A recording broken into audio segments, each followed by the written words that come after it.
최근에 작가님이 동해 기온이라는 책을 내셨잖아요.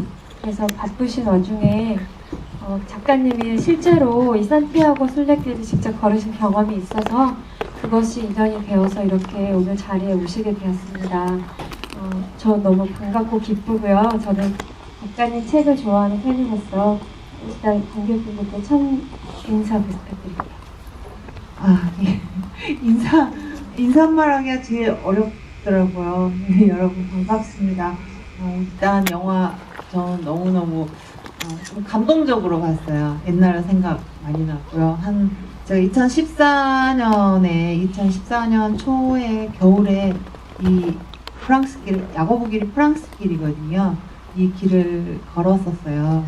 저는 한 800m, 산티아고까지 한 800m 되는데 거기서 피니스테레라고 그 서쪽 끝 마을까지 180km 정도가 더 가야 돼요. 거기까지 갔었거든요. 그래서 되게 좀 감회가 남다른 것 같아요. 재밌으셨어요, 영화? 그러면 980km를 걸으신 셈인 거죠? 네, 그렇죠. 900km 넘게 걸었죠. 며칠 동안?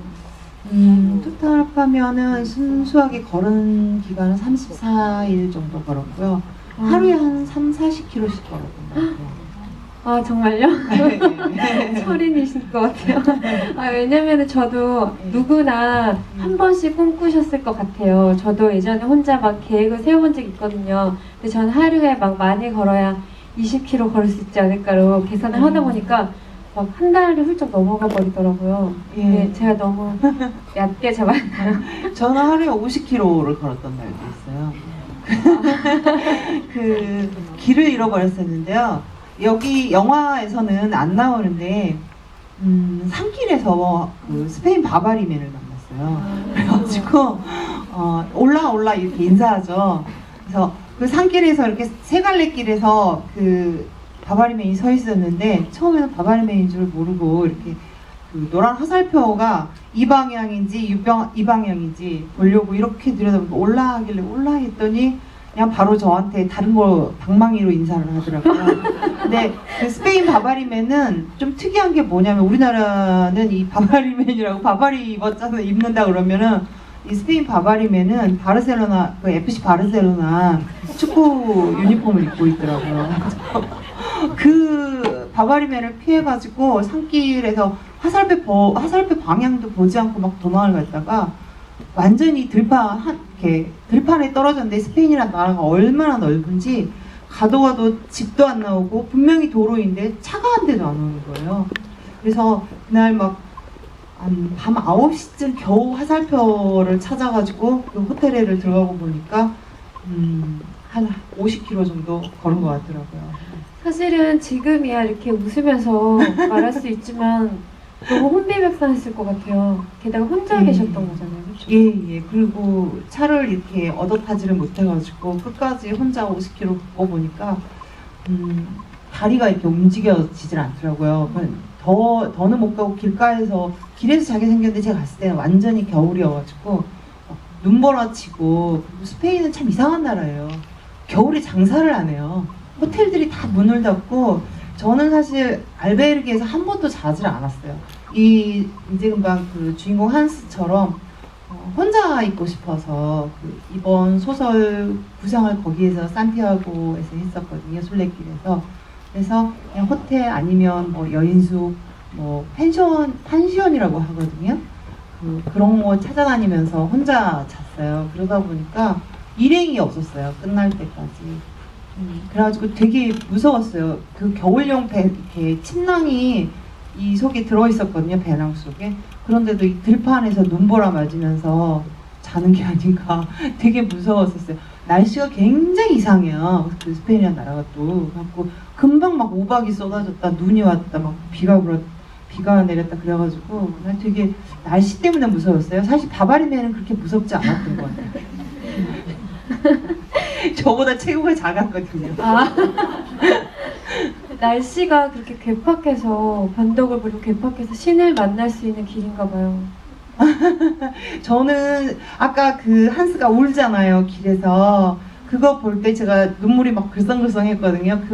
저도 한번 그렇게 저렇게 얌전하게 울지 않았던 것 같고요. 저는 정말 대성통곡을 하고 한번 울었는데 그 피니스테레, 그러니까 산티아고를 지나서 피니스테레까지 가면은 마지막 산을 넘을 때가 있어요. 마지막 산을 딱 넘고 나면 산 꼭대기에서 바다가 이렇게 쫙 내려다 보이는 그 순간이 오거든요. 이렇게 조개 껍데기 그려진 아까 이렇게 표지석 나오죠. 그 표지석 옆에서 바다를 보는 순간에 주저앉아가지고 그렇게 대성통곡을 하고 막 울었는데 그 당시에 저는 신을 만난 게 아니고요. 저도 이 주인공처럼 엄마가 좀 어려서 돌아가셨기 때문에 엄마 생각을 하면서 그렇게 울었던 것 같아요. 엄마가 이제 굉장히 극실한 천주교 신자셨는데 엄마랑 같이 왔으면 굉장히 엄마가 좋아하셨겠다 뭐 그런 생각하고 울었던 것 같아요. 제가 듣기로는 작가님도 천주교 신자라고 들었는데 맞나요? 네 맞아요. 네, 나이롱 신자예요. 독실하죠. 네. 행복할 때는 성당에 안 가고요. 네. 고달플 때만 성당에 가는. 네. 이 책이 사실은 이 영화의 원작 에세이예요. 네. 독일의 유명한 희극인 코미디언인 하페 케르켈링이 직접 쓴 책이고 2006년에 이 책을 써서 전 세계적으로 굉장히 많이 팔려 나왔고 스테디셀러이자 베스트셀러라고 하고요. 그리고 이 책을 이따가 질문하시는 분들께 이 책을 드릴 건데 이 책에 보면은 방금 그 장면이 나와 있어요. 너와 너라는 그 크레파스로 벽에 낙서를 한 그 글귀를 보는 장면이 있는데 저도 단을 읽지 못하고 영화에서도 그 부분이 약간은 담담하게 표현되어 있어서 혹시 책에서는 더 묘사되어 있지 않을까라는 궁금증에 펼쳐서 봤는데 더 담담해요. 그냥 책으로 읽었다면 그냥 지나쳐 버렸을지도 모를 정도로 자신이 만난 기적을 그렇게 담고 있더라고요. 그래서 사실은 내심 작가님한테 뭐 개인적인 질문이니까 신뢰가 안 되면 그런 경험을 하셨는지 물어보려고 했는데 너무 쉽게 초반에 얘기를 해주셨어요.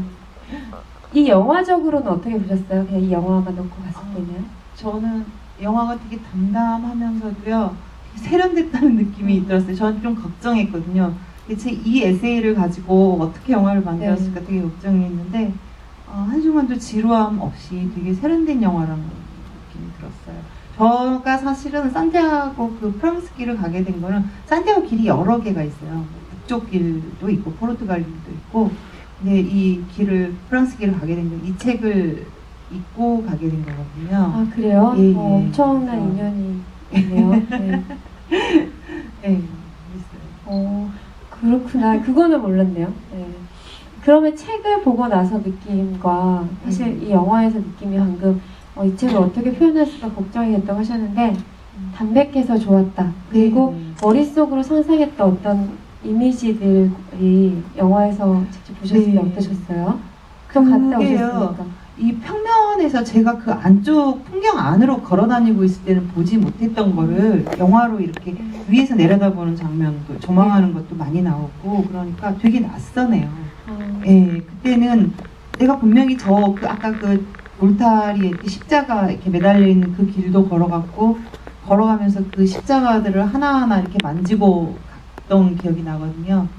제가 28이라는 소설을 2013년도에 끝내고 되게 번아웃이 됐었어요.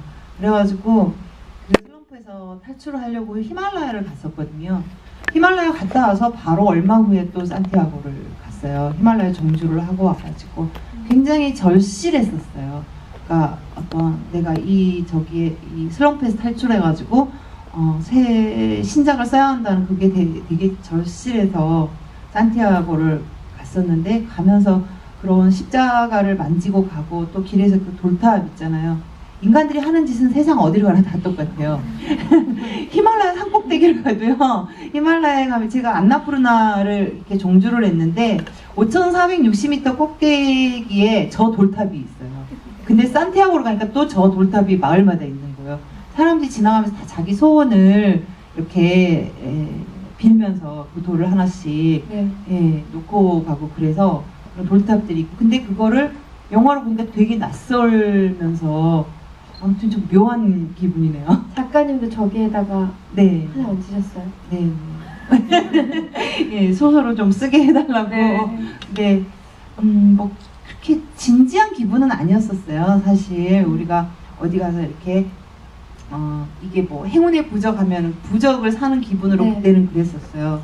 근데 점점 길을 걸어가면서 그 진지함이 이렇게 조금씩 쌓여가서 산티아고에 도착할 무렵에는 정말 내가 이 길을 왜 걸어왔는가, 나는 누구인가에 대한 생각을 되게 많이 했던 것 같아요. 처음에는 그렇게 진지하지 않았던 것 같아요. 저는 그 돌탑을 볼 때마다 느끼는 궁금증이 있어요. 그 각자가 생각하는 인간의 본성이라는 것이 있잖아요. 네. 근데 우리가 이렇게 뉴스나 신문에서 사건 사고를 접하면 이 세상은 악인가? 악으로 둘러싸여 있나라는 생각을 하잖아요, 사실. 네. 그런데 돌탑을 볼 때마다 그 돌탑을 허물어뜨리지 않은 흔적들 때문에 전 깜짝깜짝 놀랄 때가 있어요. 네, 맞아요. 네. 네, 아까 그 나무에도 이렇게 묵주 이렇게 달아놓고 그랬잖아요. 그런 데가 되게 많아요. 이렇게 벽에다가 이렇게 팔찌 같은 거 이렇게 묶어놓고, 그래도 누가 훔쳐가지 않아요. 그 자리에 그대로 붙어 있고, 그래서 세상은 우리의 생각보다 물론 악한 그런 것도 많지만 되게 세상 사람들의 선이라는 게 네. 그런 데서 되게 네. 빛이 나더라고요. 그렇죠. 그렇게 일상적인 순간에 깜짝깜짝 놀라게 될 때가 있는 것 같고, 그 작가님이 말씀하셨지만 이 종의 기원을 저는 들은 바로는 가서 구상하셨다기보다는 구상을 하면서 좀 더 내 안의 밑바닥까지 보고 싶다는 욕심이 들어서 떠난 길이 산티아고 길로 알고 있거든요. 네네. 그래서 이게 인간의 본성에 대한, 그러니까 특히 악한 본성에 대한 글이잖아요, 책이잖아요, 네. 그 이야기가. 근데 저는 이렇게 오직 나와 길만이 대면하는 이런 극한의 상황에 갔을 때, 사람이 여유도 없고 뒤돌아볼 수도 없는 상황이 주어졌을 때 진짜 모습이 까발려진다고 생각을 해요. 그래서 그 길에서 만나본 인간 정류정은 어땠는지도 좀 궁금하더라고요.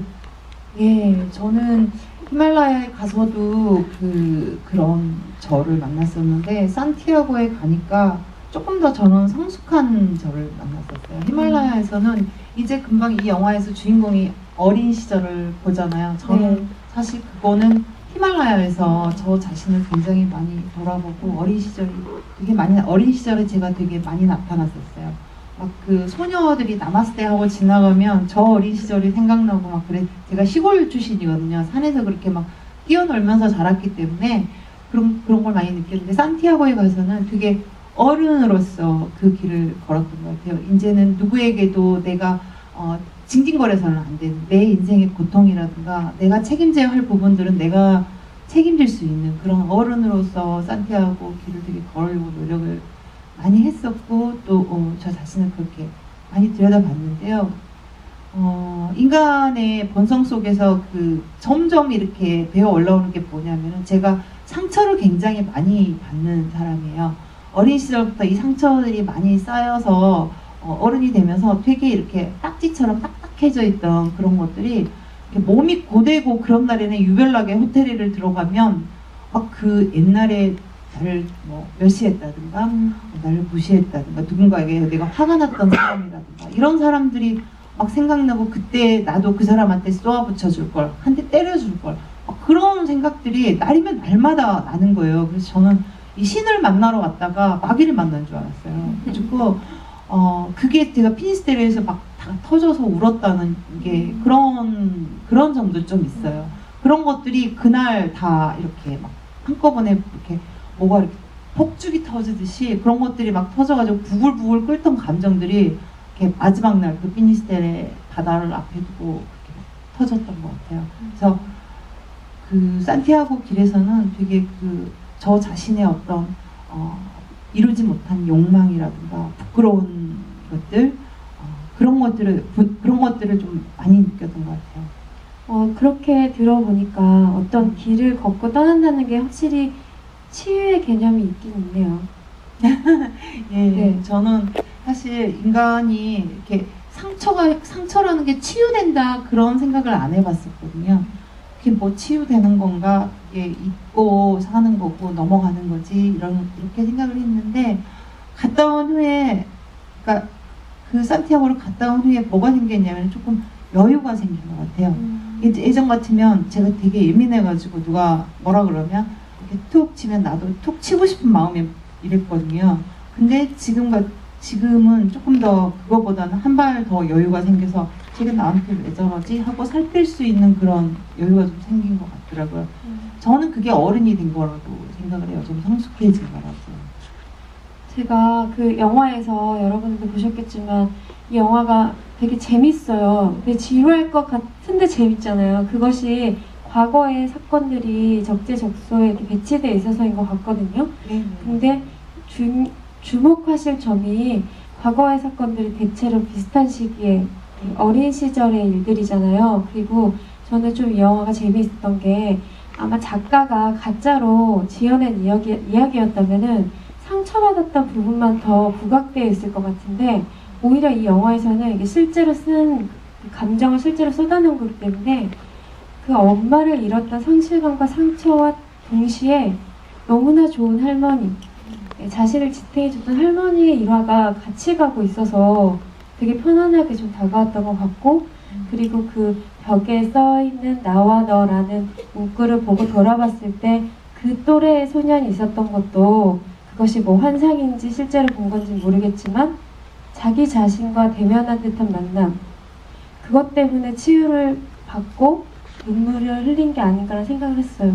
저는 그 소년이 나타났던 거기가 광장이에요. 거기가 성당이 있는 곳이고요. 이렇게 안쪽으로 들어가면 계단들이 있고 그러는데 제가 겨울에 와가지고 저는 일행이 거의 없었는데 배가 너무너무 고팠었어요. 근데 거기에 도달을 했을 때 거기 벤치에서 한국 청년, 중국 청년, 한국 여자, 그다음에 일본 청년, 이렇게 동양 사람들이 모여서 동양계를 해서 진짜 우연하게 거기서 동양인들만 그렇게 모여서 빵하고 우유로 이렇게 물을 나눠 마시고 다시 떠날 용기를 얻고 그랬는데 그 추운 데서 바람이 불고 그렇게 추운 데서 이렇게 파카를 뒤집어 쓰고 너무 피곤했거든요. 잠깐 한 30분 정도 잠이 들었었어요. 예, 그 잠든 사이에 이렇게 꿈을 꿨는데요. 어린 시절 그 꿈을 꿨던 거예요. 그러니까 아까 그거를 보면서 되게 그게 어린 시절 그 한스의 어린 시절이라는 게 바로 그냥 직관적으로 저는 아닐 수 있겠지만 바로 한스의 어린 시절 한스구나. 그게 바로 이게 저도 그런 꿈을 꿨었거든요. 그러니까 인간이 어떤 밑바닥까지 내려가고 자기의 한계를 시험하는 이런 거에 가면은 그게 그런 어린 시절의 자기의 모습이라든가 이런 것들을 모두 돌아보게 되는. 예, 그러니까는 무의식이라는 건 거의 비슷비슷한 게 아닌가. 네. 무의식이 닿는 곳은 그런 생각이 들더라고요. 영화를 봐도 그렇고 오늘 작가님 말씀을 들어봐도 약간 심리학이나 정신분석학에서 상담을 할 때의 느낌이랑 굉장히 비슷한 것 같아요. 어쩔 수 없이 어린 시절을 서급하게 돼 있고 가장 각인돼 있던 시절로 돌아가서 그때의 상처를 아는 것이 아니라 다시 한번 느껴보게 하는 것이 저는 치료의 첫 단계라고 배웠었거든요. 근데 그런 체험을 안 했고 살아있는 체험을 하신 거니까. 예, 그래서 언젠가 저 기회가 되면 이제 야고보 길이 아니라 북쪽 길도 좀 걸어보고 북쪽 길도 야고보 길만큼 길다고 그래요. 예, 거기도 가보고 싶고 그러더라고요. 근데 작가님은 980km를 막 30 며칠에 걸으셨던 분이랑 이번에 막 20 며칠을 걸으시지 않을까 생각이.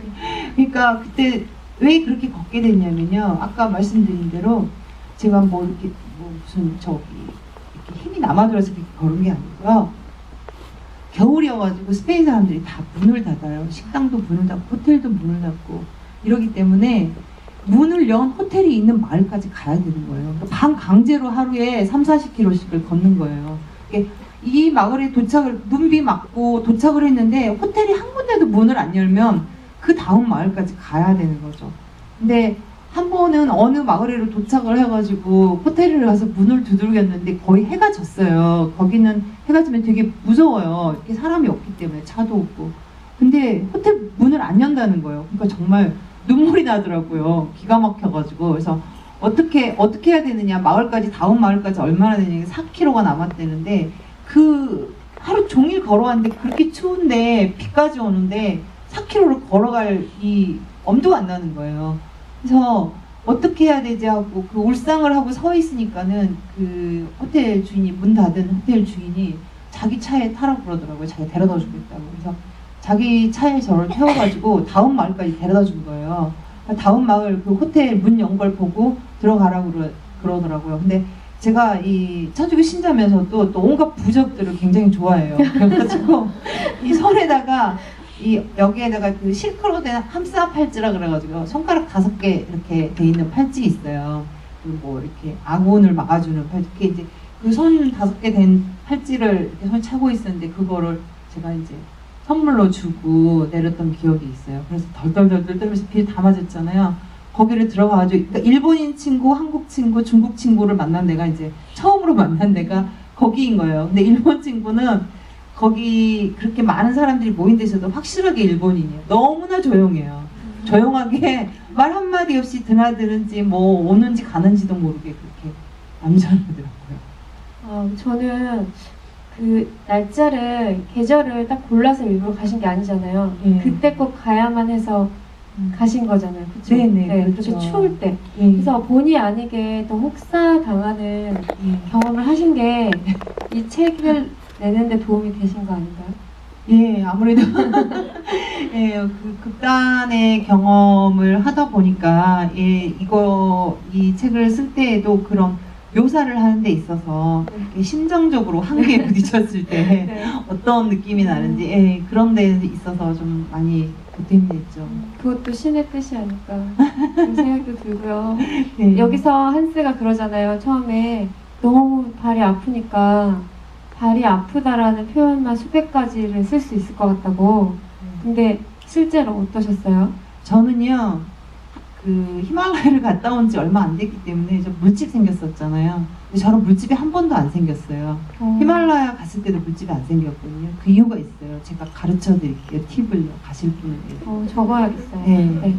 발가락 양말을 신어야 돼요. 발가락 양말을 신고 그 위에다가 네. 이 트레킹용 양말을 신으면요. 절대로 물집이 안 잡혀요. 그리고 가시기 전에 근육 통증에 먹는 그 진통제가 있어요. 그걸 미리 사가지고 가세요. 한 3일분만 있으면 돼요. 더 필요 없고요. 처음에 시작하면 한 3박 4일 아프거든요. 3박 4일만 그 약을 먹으면서 이 발가락 양말 신고 걸으면은요. 4일째, 5일째 될 때부터는 이 통증이 익숙해져가지고 이제 거의 안 느껴지거든요. 그때부터는 약 먹을 필요 없거든요. 예, 그래서 잘 걸으실 수 있어요. 그리고 트레킹화는 저 걸을 때 트레킹화는 아까 슬리퍼 신고 걸었잖아요. 그러니까 불가능해요. 슬리퍼 신고 걷는 거는 좀 불가능하고 트레킹화는 가벼운 거 신고 가시면 후회해요. 트레킹화는 중등산화를 신으셔야 돼요. 무거운 거. 그럴수록 발바닥이나 이 무릎에 이 힘이 덜 가요. 그래가지고 그 하중이 덜 가가지고. 저는 영화 보면서 그래 제일 가벼운 거 사가야지. 이거랑 나도 슬리퍼 뭐 넣고 가야지 이랬는데 그냥 터무니없는 거였군요.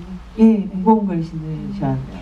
그 한스가 중간에 버스를 타기도 하고 그냥 호텔에서 묵고 막 이러잖아요. 그런 것들에 대해서는 어떻게 생각하셨어요? 저는 그거를 제가 굉장히 좀 고지식한 데가 있거든요. 그래서 저는 그런 거를 타는 줄을 몰랐는데 진짜 타고 오는 사람이 있더라고요. 택시도 그래서 타잖아요.